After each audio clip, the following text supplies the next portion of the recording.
Target has Laundry Day covered because they offer a great selection of concentrated Tide Pods to help with all your laundry needs. Tide Pods clean, freshen, and help rejuvenate your clothes with odor fighters and stain removers. Did you know Tide Pods clean better than the leading liquid bargain detergent? Tide Pods are powerful enough to make your whites white and your brights bright, even in cold water. Just toss in 1 Tide Pod for small loads, 2 for medium, 3 for large. It's that easy. For great value and convenient pickup options, get Tide Pods today at Target.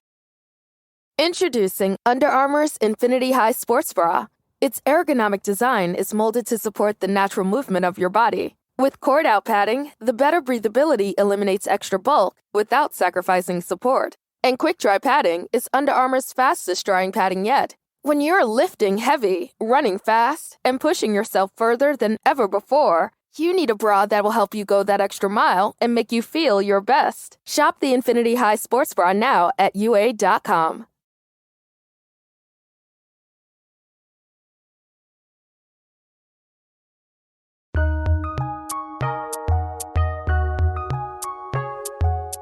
Welcome to the Fantasy NBA Today podcast.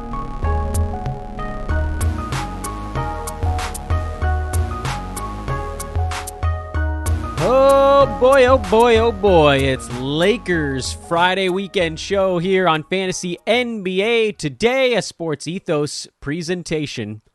I am Dan Besbris, your host. You can follow me on Twitter at Dan Besbris, but you guys have already done that. Just trying to hang on to Twitter follows this time of year. But again, thank you guys for listening. I said it on yesterday's show. I'll say it again.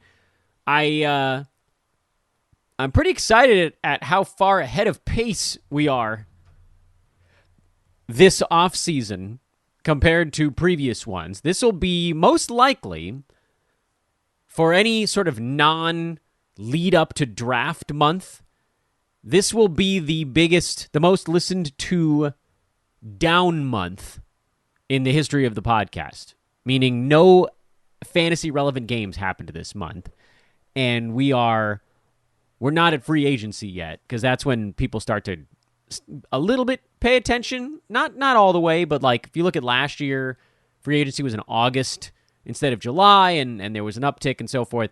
I'm very excited about what this portends, so thank you everybody, you guys are amazing. Please do follow our buddies over at Ethos Fantasy BB and Ethos Fantasy FB on Twitter. I will beg you repeatedly until you actually do it. It's going to happen. I know it. One of you guys is going to do it. Come on. Just go do it. Just go do it. Come on. Ethos Fantasy FB, Ethos Fantasy BB. Did you do it? I hope you did it. I'm going to flip the order on today's show. We're going to do Lakers first, and then we'll get into the playoffs as sort of the second half of the program, update you on what's going on across the NBA, the actual what's happening, legitimate NBA landscape. And, of course, we got a game tonight to break down as well. And then after that, I don't know. It's a little bit nebulous, I suppose. In any event, this is a really loaded team. And there isn't a great way to break down the Lakers because there's the number of rumors swirling around the purple and gold is nuts. But what I can point to from this last season is that the Lakers had 2 season-long fantasy-relevant basketball players. And those players were LeBron James and Anthony Davis. However, those 2 guys combined played 97 out of 164 potential ball games. LeBron missed 26. Anthony Davis missed 41. Anthony played exactly half the season. From a per-game standpoint, AD actually still got to his mark. He was getting drafted towards kind of the end of the first round, beginning of the second round. He was number 10 on a per-game basis. But by totals, he was a total disaster. So you could kind of understand the folks that took a swing on him. And that's what you had to do around the turn this year. And it's why so many teams that had picks in the 10, 11, 12, which also meant they had 13, 14, 15 range, had such disastrous fantasy seasons because these guys just didn't survive. Anthony Davis, half the year. Dame, a third of the year. Paul George, a third of the year.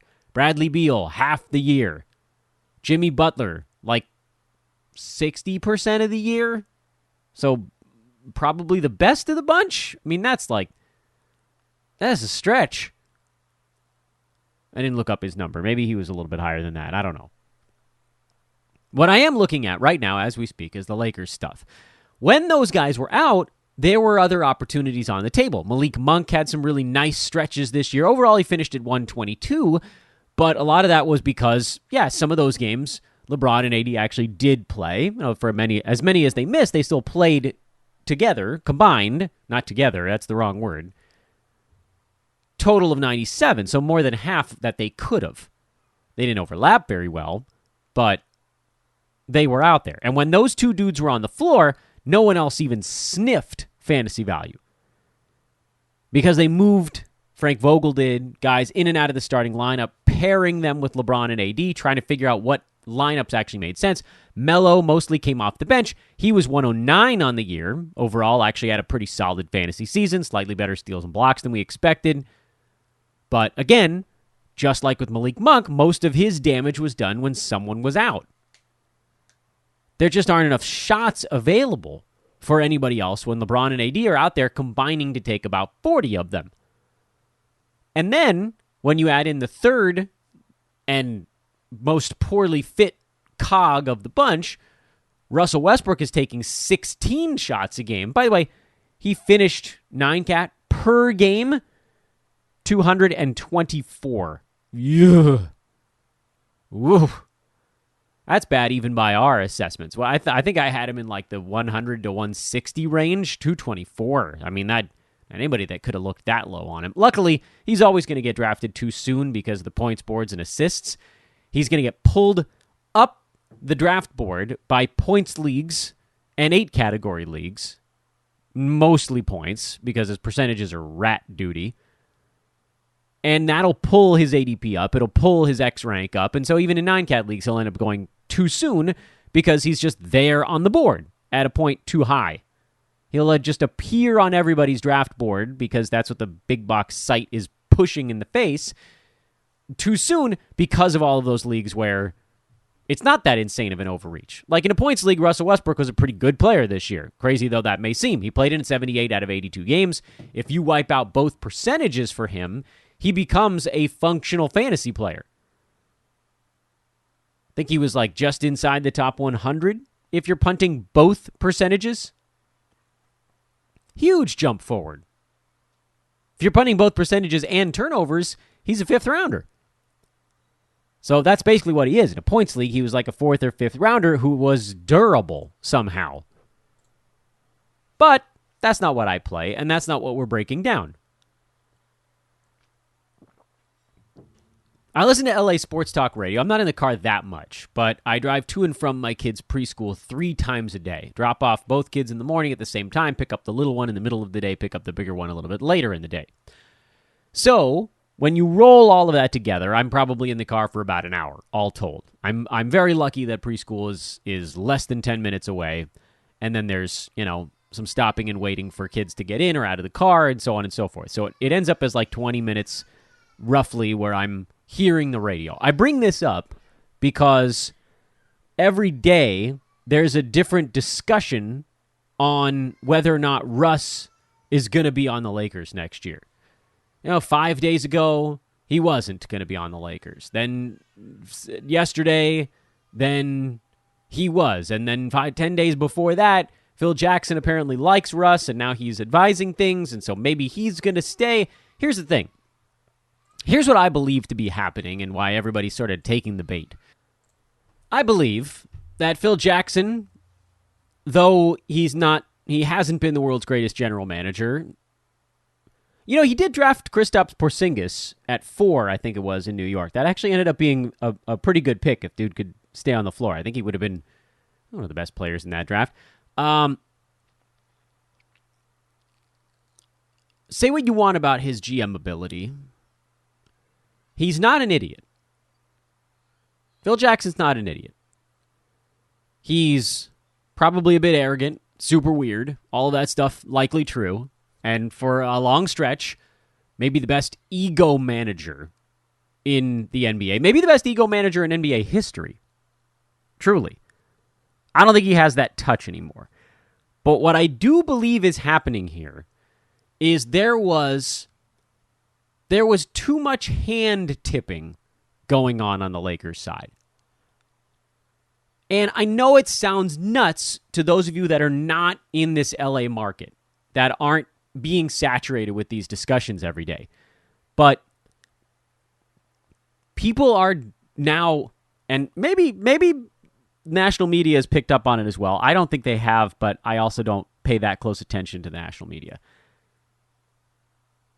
Locally, the discussion of whether or not to keep Russ over about the last 3 weeks went from no chance, disaster, you can't do it, you are throwing away maybe the last, second to last, whatever you want to call it, year of LeBron's career, one which will ultimately be either the best or second best career in the history of the NBA. You can't do it. I know that, that's what everybody's looking at. Like, what if you just wait 1 year, Russ comes off the books? You can't do it. You can't do it. So, what the Lakers have done, and I think this is Phil, because it doesn't seem like the rest of them had this part figured out. By the way, give the Lakers credit for all the idiotic things they did last offseason, and really the Russ trade was the one that trickled down into all the other ones. They've been able to keep things pretty buttoned up since then. Nobody knows what the hell they're working on. And then they ended up doing nothing at the trade deadline. But what I think we had happen, I know I'm beating around the bush here a little bit, is that I'm pretty sure Phil came in and Phil said, here's what I need you guys to do. I need you guys to all close your mouths completely. Don't say a word to anyone about anything. What I'm going to do is I'm going to leak that I like Russell Westbrook. And then what I need you guys to do after that, this again is Phil talking to the rest of the Lakers front office. What I need you guys to do after that is when someone inevitably asks you, hey, does Phil like Russell Westbrook? Your reply is, we are figuring out our coaching situation, and that coach is going to figure out what to do with someone like Russ. And all of a sudden now the story has pivoted from the Lakers are going to detonate this and will take an actual human-sized hill of beans for Russ just to get off of his contract and just get anyone else in town besides him. The conversation has shifted from that to who are the Lakers going to hire as head coach, and then what does that mean for the roster? Has it made Russ easier or harder to trade? Maybe, maybe not. What I will say that it hasn't made him harder to trade. Has it made him easier? Probably not. But maybe, even if it's infinitesimally small. Hey folks, Dan here. And a reminder, if you look for it, every day is a cause for celebration. You can celebrate a friend for their promotion, their wedding, they had a baby, or some, life thing. You can celebrate yourself for getting your back to finally crack. It's no easy feat, especially if you got an old back. Or maybe you just want to celebrate living in the year 2022 where you can get beer, wine, and spirits delivered from Drizzly in under 60 minutes without leaving your couch. Right now, Drizzly is giving all new customers $5 off their first order with code FAST5. So download the Drizzly app or go to drizzly.com. That's DRIZLY.com and use the promo code FAST5 for $5 off your first order. It's the #1 app for alcohol delivery. $5 off your first order. FAST5, the promo code FAST5 at checkout. Go to drizzly.com or download the app today. Enjoy the convenience of beer, wine, and spirits straight to your door in under 60 minutes. Experience the power of 5G with T-Mobile. With faster 5G speeds nationwide, you can upload your favorite videos super fast or game on the go. Plus, T-Mobile has more 5G bars in more places, so you can stay connected to what matters most from almost anywhere. Switch to T-Mobile today, the leader in 5G. T-Mobile has America's largest 5G network, fastest based on median overall combined 5G speeds, according to analysis by Ookla of Speed Test Intelligence data. 5G speeds for Q4 2021. See 5G device coverage and access details at T-Mobile.com.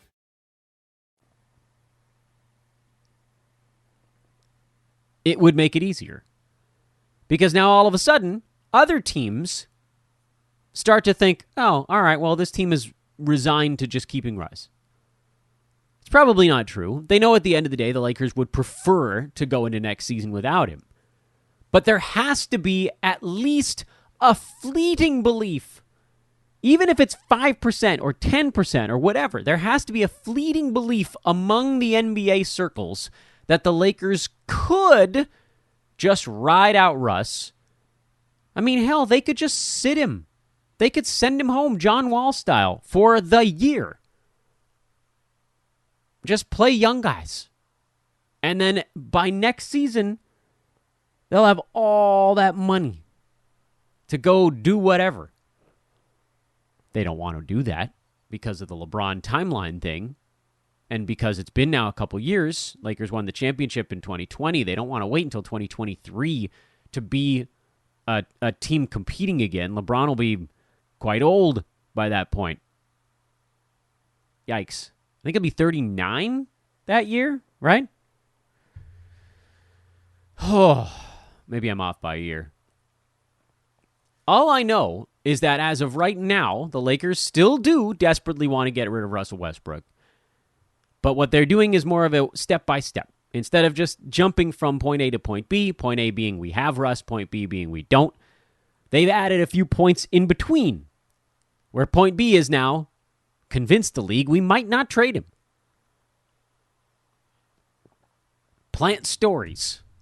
Follow up those stories with little nuggets that change the discussion. I don't actually know if they'll start next season with Russell Westbrook. I know that they don't want to. I don't believe any of the stuff about the head coach having control of it. I mean, there are stories coming out now about how Russ never bought into Frank Vogel's offense, and as long as he continues to want the ball in his hands, there's just no way this thing works.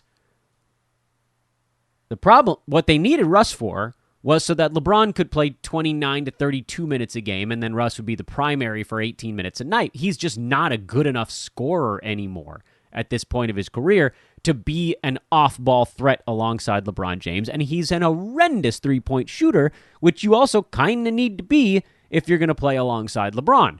Space the damn floor, or make your freaking layups. Going into next season, I don't know how you draft anyone in the Lakers not named LeBron or Anthony Davis. I don't think the Lakers are blowing it up. I don't think they're trading LeBron or AD. You just don't get players of that caliber very often.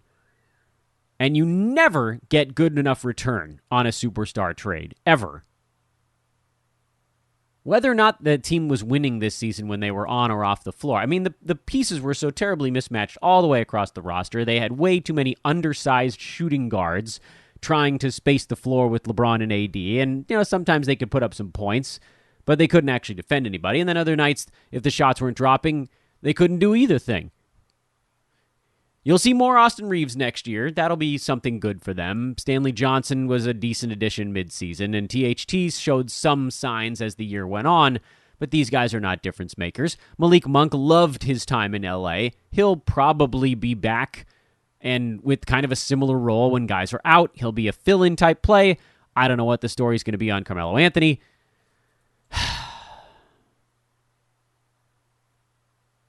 I mean, maybe, I don't know. Malik Monk had such a lovely time, but he was on a very small deal. He'll probably be looking for more money.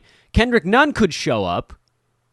Maybe we see him play next season. Again, I just don't know how anybody has enough usage to create impact. I have no idea. And if Russ gets traded, think back a couple seasons to when Russ wasn't there.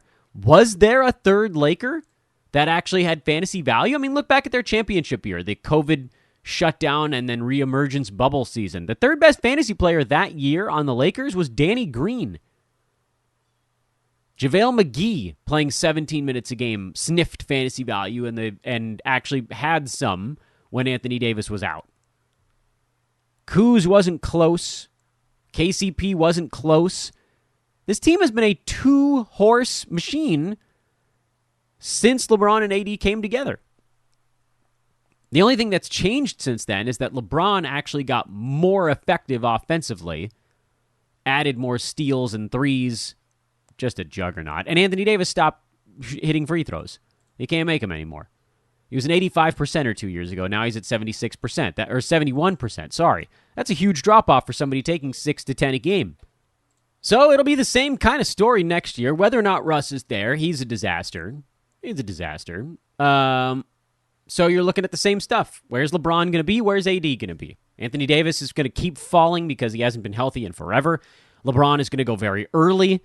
People are going to hope that he gets to 62 to 66 games this year, and then if he does, he probably gets close. AD's the big swing play. I don't know how you do it, but if he falls towards the end of the second round, I really don't know how you stop yourself. Especially in Games Cap Roto. Head-to-head, those guys are both going to be really hard to deal with. Ugh. Well, and then there was one series remaining in the conference finals. Warriors finished off the Mavericks 120 to 110. Wrapping that one up, we had the Warriors lean for the cover. They hit that. I thought the game might creep under, but I believe my phrasing was what's going to win out, the Warriors' desire to play at a faster pace or the fact that the series has been going now and the teams are starting to make some light adjustments. I thought Dallas was going to shoot worse than they did in the last ball game. That happened, but the game was moving at a pretty good clip. About the same, actually, as some of the previous games, like 105 to 110 possessions per club. So that got you pretty close to the expected total, and then the Warriors were just super efficient. Made all of their free throws, not a big number of turnovers, 51% of their shots. They did a lot. With 108, 106 possessions, they went way over their own personal mark. So that series is done. We don't have a price on the next one because Miami and Boston isn't over yet. Boston is favored by 8.5 at home with a total of 201. I think most of the Heat and Celtics players are going to try to give it a go. Tyler Hero is questionable. He's the only one that feels like has a pretty good chance to sit, but I don't know. On an elimination game, he might give it a go. Either way, expectation here is that Boston has figured this thing out. I have no reason to believe that they haven't, but I do think Miami's going down swinging. I wonder if the Heat run out of gas. They might. They may run out of gas. That's a hard one, man. 8.5 is a big number to cover in an elimination game. Even if it's at home. It's down from 9, by the way. Opening number was 9. Money's still ever so slightly coming in on the Celtics. Yeesh. And a total now at 201. How low can you go? 173 was the last one. Boston going to try to slow this thing down. They've been pretty effective at that on their own court. Miami had 94 field goal attempts in that last ballgame. Obviously, that was a number that was inflated by the fact that they couldn't make a shot, so there were offensive rebounds, short things, putback, stuff like that. Made most of their very few free throws. I have no idea how another game goes that low, but at the same time, oh boy, it does feel like Boston's kind of sorted out the whatever it is Miami's throwing at him at this point. Can the Heat make some jump shots? I can't imagine them being this bad again. Has the total now finally caught up to the game speed? Boston only had about 98 possessions in that last ball game. They had a much slower game than Miami because, again, more free throws, more turnovers, but also just not shooting an ungodly low percentage from the field. So they didn't have quite as many boards, putback opportunities, very short possessions, things like that. Oh, man. Miami wants to get this thing open. They're going to have a lot of trouble doing that. Boston knows that as long as they stick to their guns and slow this thing down, they're going to win it. I don't like the total at all. Probably would lean ever so slightly Miami on the side if we're kind of thinking that they have a few punches left in the tank. But it does really kind of also feel like Boston sorted this thing out. Yeah, I can't do it. I got to leave this one alone. I'm sorry, guys. I should have had something for you on the betting side, but I don't. Sometimes it's okay to just leave it alone. And then I would love to give you some sort of series price, but we won't have that. Not until, oh my God, when does the finals is like a week away.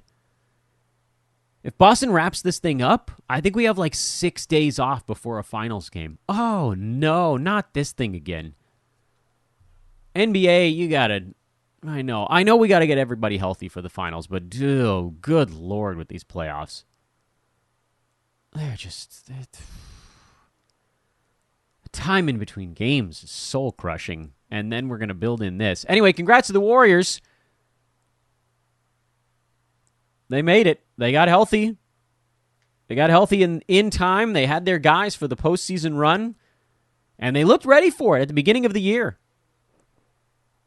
I really thought Phoenix was going to be there against them in this series. I got to give Dallas a ton of credit. I know that they couldn't get past the Warriors. Luka needed some help. The Warriors were just sort of smarter at dealing with it. Which, man, Phoenix, that's rough, man. Phoenix blowing that game 7. I still couldn't believe that.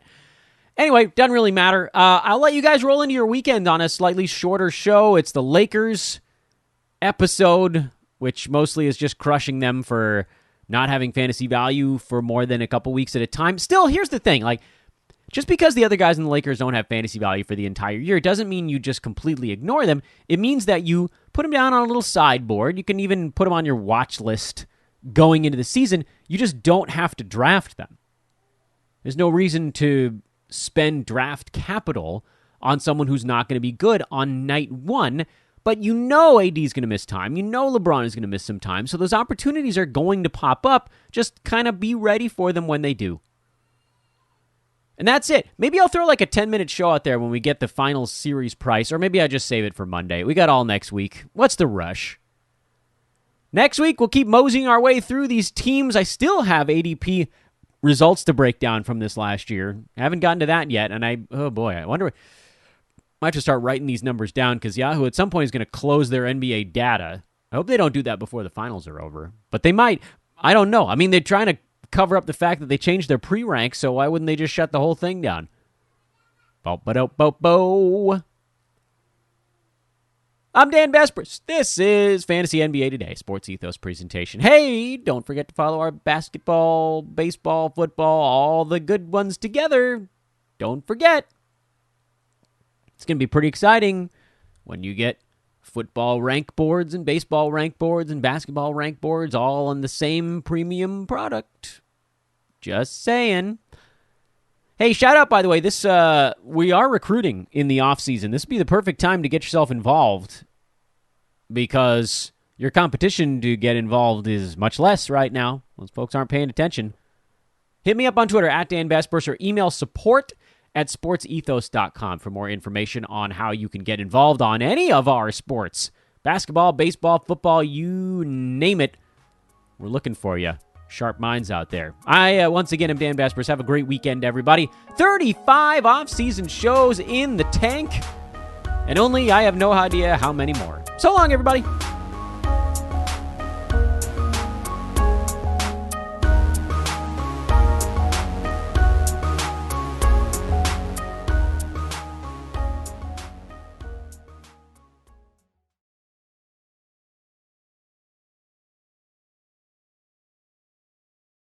Underdog Fantasy is the fastest-growing fantasy app and easiest place to play fantasy sports. Just jump on UnderdogFantasy.com or download the app, draft your team, and that's it.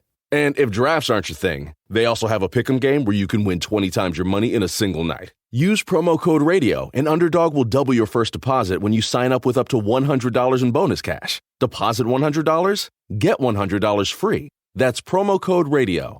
Terms and conditions apply. Target is celebrating the return of Stranger Things by launching all kinds of cool exclusive products inspired by the hit show's fourth season. Shop new Funkos and 80s-inspired items you'll actually see in the show, like Surfer Boy pizza gear and a light bright that comes with special Stranger Things templates. Ulta Beauty at Target even has a Mac and Stranger Things collab featuring makeup in show-inspired color palettes. Get all your Stranger Things must-haves at Target and Target.com.